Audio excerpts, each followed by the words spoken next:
Hi, Zach. Are the basic breathing exercises you do safe for people with high blood pressure and a history of heart issues? Yes.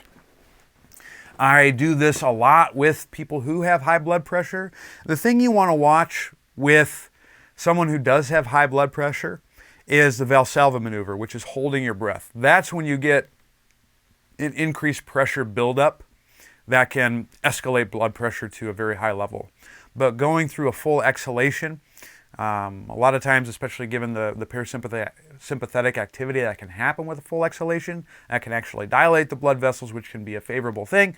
So going through that full exhalation, even initiating somewhat of a controlled pause, can be very safe and effective. If you are hesitant about it, you could just do a few breaths and then just recheck someone's blood pressure and make sure it's in a favorable position. But yeah, the full breathing sequence is totally safe for these folks.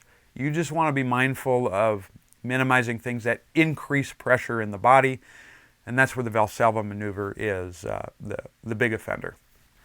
When I do a Valsalva, I inhale, so I fill the lungs with air. That increases the amount of pressure in the thoracic cavity, which reduces space in that area, right? It's kind of like if you got a Instant Pot. Link in the show notes. If you don't have an Instant Pot, you should cook with it.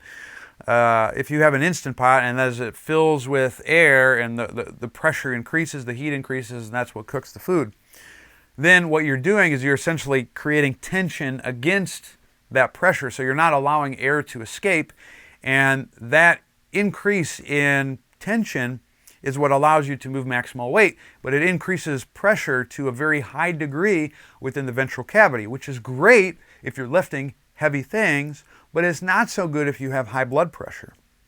That's different than a pause after an exhale, because when I've exhaled, I've reduced the amount of air that's in the thorax, so it's a lower pressure environment.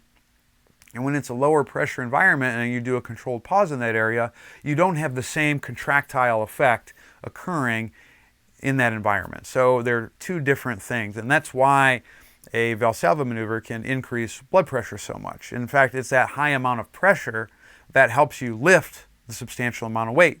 That's why we might say things like pressure equals concentric orientation or concentric activity equals compression.